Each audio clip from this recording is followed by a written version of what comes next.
நல்லதே நடக்கும் ஓம் நம சிவாயம். எல்லாம் வல்ல ஸ்ரீ வாராகிமன் திருவடி சரணம். உலகத்தமிழ் நெஞ்சங்கள் அனைவருக்கும் உங்கள் சிவஸ்ரீ ராஜகணபதியின் அன்பான வணக்கங்கள். இன்றைய பதிவில் வேகமும் வெற்றியும் கிடைக்க வேண்டும் என்றால் இந்த கிரகம்தான் அதை உங்களுக்கு கொடுக்கும். துரோகமும் தோல்வியும் இல்லாமல் வாழ வேண்டும் என்றால் இந்த கிரகத்தினுடைய துணை நிச்சயம் வேண்டும். அப்படிப்பட்ட கிரகம்தான் செவ்வாய் பகவான். அவரைத்தான் அங்காரகன் என்று சொல்கிறோம். அப்படிப்பட்ட செவ்வாய் பகவானுடைய பெயர்ச்சி நடைபெறப் போகிறது. அதனால் உங்களுக்கு துலாம் ராசியில் பிறந்த உங்களுக்கு எந்த விதத்தில் யோக பலன் நடைபெறப் போகிறது அதை பற்றி தான் இந்த பதிவில் பார்க்க போறோம். ஸோ பதிவை ஃபுல்லா பாருங்க. மேலும் நம்ம சேனல்ல துலா ராசியில பிறந்த உங்களுக்கு 2024 வருடத்தினுடைய புத்தாண்டு பலன்கள் மற்றும் ராகுகேது பயிற்சி பலன்களை பதிவிட்டாச்சு. பார்க்கலைன்னா நம்ம சேனல்ல போய் விசிட் பண்ணி பார்த்து பயன்பெற்றுக் கொள்ளுங்கள். மறக்காம நம்ம சேனலை சப்ஸ்கிரைப் பண்ணிக்கங்க. கூடவே தர பெல் பட்டனை கிளிக் பண்ணிட்டு பக்கத்திலே ஒரு ஆல்ன்ற ஆப்ஷன் தெரியும், அதை மறக்காம செலக்ட் பண்ணி வச்சுக்கோங்க. அப்படின்னா தான் நான் பதிவிடக்கூடிய அடுத்தடுத்த பதிவுகள் உங்களுக்கு உடனுக்குடன் நோட்டிபிகேஷனாக வந்து சேரும். துலாம் ராசியில் பிறந்த நண்பர்களே, உங்களுடைய ராசிநாதன் சுக்கிர பகவான். களத்திரத்திற்கு காரக கிரகமே சுக்கிர பகவான். காதலுக்கும் அவர்தான் காரக கிரகம். அதாவது களத்திரம்னா திருமண வாழ்க்கை துணையை குறிக்கும். ஸோ காதல்னா உங்களுக்கே தெரியும். ஸோ அந்த மாதிரி வாழ்க்கை துணையை கொடுக்கக்கூடிய ஒரு கிரகமே சுக்கிர பகவான் தான். அவரே உங்களுடைய ராசிநாதன் தான். அதனாலேயே துலா ராசியில் பிறந்த உங்களுக்கு கண்டிப்பா வரக்கூடிய துணையை நல்லபடியா பார்த்துக்கணும் அப்படின்ற ஒரு எண்ணம் அதிகமாகவே இருக்கும். மேலும் நட்பாகட்டும் உறவாகட்டும் கண்டிப்பா எல்லாரையும் ஒரு சேர இழுத்துதான் உங்களுடைய வாழ்க்கையில நீங்க பயணிப்பீர்கள். சரி, அப்படிப்பட்ட உங்களுக்கு செவ்வாய் பகவான் எப்படிப்பட்டவர்? 2ஆம் வீடான விருச்சகத்திற்கும் 7ஆம் வீடான மேஷத்திற்கும் இந்த செவ்வாய் அதிபதியாக இருக்கிறார். ஸோ அவர் இப்போ விருச்சகத்துல தான் இருக்கிறார். டிசம்பர் மாதம் 27ஆம் தேதி பெயர்ச்சி அடைந்து 3ஆம் வீடான தனுசுக்கு செல்ல போகிறார். அங்க ஏற்கனவே சூரியன் இருக்கிறார். மேலும் 7ஆம் வீட்டுல குரு இருந்து கொண்டு அவர் 9ஆம் பார்வையாக அந்த செவ்வாயை பார்க்கிறார். அப்போ செவ்வாய்க்கு சூரியனுடைய துணையும் மற்றும் குருவனுடைய பார்வையும் கிடைக்கிறது. ஸோ இதன் ரீதியாக பலன்கள் வேறு விதமாக நடக்கும். ஸோ பொதுவாக நார்மலாக நடக்கக்கூடிய செவ்வாய் பயிற்சியை விட இந்த செவ்வாய் பயிற்சி மிகவும் முக்கியத்துவம் வாய்ந்தது. ஏன்னா சூரியன் சேர்க்கை மற்றும் குருவனுடைய பார்வை இரண்டுமே செவ்வாய்க்கு மிக பலத்தை கொடுக்கின்றன. அதனால பலன்களும் மிக அதிகமாக நடைபெறும். ஸோ உங்களுடைய துளாராசிக்கு இது 3ஆம் வீட்டுல நிகழ்வு. இந்த நிகழ்வு பொதுவாக செவ்வாய் என்கிற கிரகம் எதற்கு உதவும் அப்படின்னு பார்த்தா, வாழ்க்கையில எதிரி கடன் நோய் இந்த 3ல ஏதாவது ஒண்ணு இருந்து கொண்டுதான் இருக்கும். ஸோ எதிரியும் இல்லை, எனக்கு கடனும் இல்லை, எனக்கு நோயும் இல்லை அப்படின்னு யாராலையும் சொல்ல முடியாது.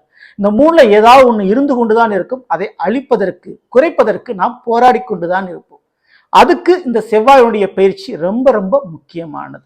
சரி, இப்போ 3ஆம் வீட்டுல போயிருக்கக்கூடிய அந்த செவ்வாய் பகவான் எந்த விதத்தில் உங்களுடைய எதிரிகளையும் கடனையும் நோயும் அழிக்கப் போகிறார்? ஸோ சேனாதிபதினு சொல்லுவாங்க நவ கிரகத்துல. ஸோ அப்படிப்பட்ட செவ்வாய் அழிக்கக்கூடிய விஷயம் முதல்ல அரசாங்க கடன், அரசாங்க லோன், அரசாங்க வழியில் பிரச்சனை, இது உங்களுக்கு குறையும். பிள்ளை கடன், ஸோ பெற்ற பிள்ளைகளால் ஏற்பட்ட கடன், வேலை பார்க்கக்கூடிய இடத்துல இருக்கக்கூடிய எதிரிகள் பிரச்சனை, அந்த பிரச்சனை நீரும். நிலத்தகராறு, கோர்ட்டு கேஸ் பிரச்சனைகள் முடிவடையும். ஸோ அதன் ரீதியாக இருக்கக்கூடிய எதிரிகள் விலகுவார்கள். கூட பிறந்த சகோதர சகோதரிகளே எதிரிகளாக மாறி இருந்தால் அவர்கள் மூலமாக உங்களுக்கு இப்போ வெற்றி உங்களுக்கு கிடைக்கும். ஸோ அவர்களை ஜெயித்து காட்டுவீர்கள். மேலும் அரசு வேலை கிடைப்பதற்கு வாய்ப்பு அதிகம். காவல்துறை அல்லது இராணுவத்துல, பேங்க் போன்ற நிறுவனத்துல மற்றும் இபி ஆபீஸ் போன்ற விஷயத்துல வேலை வாய்ப்பு கிடைக்கிறதுக்கு யோகம் நிறையவே உங்களுக்கு இருக்குது. ஸோ மேலும் இந்த செவ்வாய் பகவான் 3ல இருக்கிறாரு. அப்போ சிறுதூர பயணம் செய்யக்கூடிய வண்டி வாகன மாற்றங்கள் நடைபெறலாம். நிலம் வாங்குவது விற்பது போன்ற நிலைப்பாடுகள் உங்களுக்கு உருவாகும். சரிங்களா? ஸோ மேலும் இந்த செவ்வாய்க்கு 4, 7, 8 இந்த பார்வை பலன் உண்டுங்க. ஸோ சனி பார்க்கும் இடம் பால், குரு பார்த்தால் கோடி நன்மை நடக்கும். ஆனா செவ்வாய் பார்த்தால் அந்த வீட்டினுடைய பலன்களை வேகமாக நடைபெற வைப்பார். அதனுடைய அடிப்படையில் 4ஆம் பார்வையாக மீன ராசியை பார்க்கிறார். ஸோ உங்களுடைய துலாம் இருக்கிறது 6ஆம் வீடாக அமைகிறது. 6ஆம் வீடு என்பதே சத்ருஸ்தானம் தான், எதிரி கடன் நோய்க்குரிய வீடு தான். அப்போ செவ்வாய் பார்த்து அதை அழிக்கிறார், குறைக்கிறார். அப்போ காதல், கல்யாண கடன், பிள்ளை வழியில் இருக்கக்கூடிய பிரச்சனை யாவும் குறையும். அந்த வழியில் ஏற்பட்ட கடன் பிரச்சனை தீர்ந்து போய்விடும். சரிங்களா? ஸோ மேலும் வேலையில் இருக்கக்கூடிய எதிரிகள் தொந்தரவு இனிமேல் இருக்காது. போட்டி பொறாமல் நிச்சயமான முறையில் குறையும். தாய் மாமன் அல்லது மாமன் வழி உறவுமாக இருந்த இடர்பாடுகள் பிரச்சனை படிப்படியாக குறைய ஆரம்பிக்கும். கல்வி கடன் நிச்சயமா குறையும். ஸோ அதற்கெல்லாம் வாய்ப்பு நிறைய இருக்குது.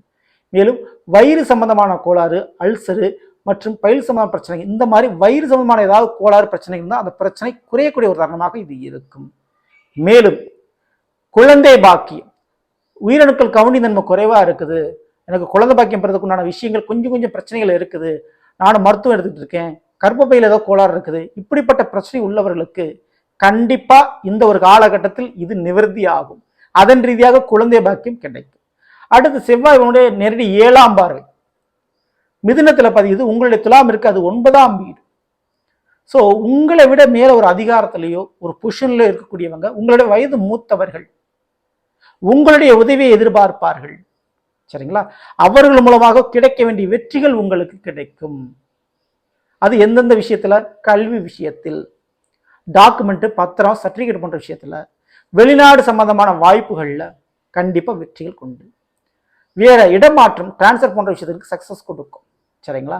இதற்கு அடுத்தபடியாக செவ்வாயுடைய 8ஆம் பார்வை. இந்த 8ஆம் பார்வை என்பது கடகத்துல பதியது, உங்களுடைய துலாமிற்கு கடகம் என்பது 10ஆம் வீடு. தொழில் மாற்றம் நிச்சயமா உண்டு. ஒன்று தொழில் விஷயம், வேற பிசினஸே மாத்துவீங்க, இல்ல தொழில் பண்ணக்கூடிய மூலப்பொருட்கள், முக்கியமான பொருட்களை மாத்துவீங்க, அல்லது தொழில் பண்ணக்கூடிய இடத்தை மாத்துவீங்க, அட்லீஸ்ட் குறைஞ்சபட்சம் உடன் பணியாற்றக்கூடிய தொழிலாளர்களையாவது நீங்க மாத்துவீங்க. ஸோ தொழில் மாற்றம் நிச்சயமா ஏற்பட போது, அட்லீஸ்ட் நேமாவது சேஞ்ச் பண்ணுவீங்க. ஸோ அப்படிப்பட்ட தொழில் மாற்றம் உங்களுக்கு ஒரு உத்தியோகத்தை கொடுக்கும், புதிய ஒரு மாற்றம், புதிய ஒரு லாபத்தை நிச்சயமான முறையில் கொடுக்கும். ஸோ வெளிநாட்டு சம்பந்தப்பட்ட தொழில், வெளி மாநிலத்தில் இம்போர்ட் எக்ஸ்போர்ட் பண்ணக்கூடிய தொழில், இது அனைத்தும் உங்களுக்கு நல்லபடியாக சீர்சிறப்பாக நடக்கும். இந்த ஒரு தருணத்தில் ரியல் எஸ்டேட்டு, கட்டுமான சம்பந்தமான தொழில்துறைகள் மற்றும் மின்சாரம் சம்பந்தமான தொழில் படிப்பு விஷயங்கள் யோகத்தை கொடுக்கும். படிக்கின்ற மாணவர்களுக்கு கண்டிப்பா மருத்துவத்துறையிலும் காவல்துறையிலும் மிகப்பெரிய எதிர்காலம் காத்து கொண்டு இருக்கிறது. அந்த வேலைக்கு முயற்சி பண்ணுறவங்க அந்த வேலையும் கிடைக்கும். அதில் படிச்சுக்கிட்டு இருக்கவங்களுக்கு நல்ல ஒரு ஃபியூச்சர் உங்களுக்கு கண்டிப்பா இருக்கு. இந்த ஒரு காலகட்டத்தில் வாய்ப்புகளை பயன்படுத்திங்க. சரிங்களா? மேலும் இந்த ஒரு தருணத்தில் கண்டிப்பா முருகப்பெருமானுடைய வழிபாடு நீங்க செய்யணும். ஸோ முருகப்பெருமானுக்கு செவ்வரளி மாலை சாட்சி வணங்குவதும், மேலும் செந்தாமரை மலர் சாட்சி வணங்குகின்ற பொழுது நீங்கள் கேட்கக்கூடிய செல்வம் கிடைக்கும். அந்த செல்வம் கிடைப்பதால் கடன் பிரச்சனை குறையும். ஸோ பணம் தேவையை எதிர்பார்த்து கொண்டிருப்பவர்கள் முருகப்பெருமானுக்கு செவ்வாய்க்கிழமை என்று செந்தாமரை மலர் சாட்சி வணங்குங்கள், நிச்சயமா அந்த பிரச்சனை குறையும். செவ்வரளி மாலை சாட்சி வணங்குகின்ற பொழுது செவ்வாய் தோஷம், திருமண தடை, வாழ்க்கை துணையோடு சில பிரச்சனைகள், இந்த பிரச்சனை நீங்கிவிடும். ஸோ இந்த ஒரு வழிபாடுகளை கண்டிப்பா பண்ணுங்க.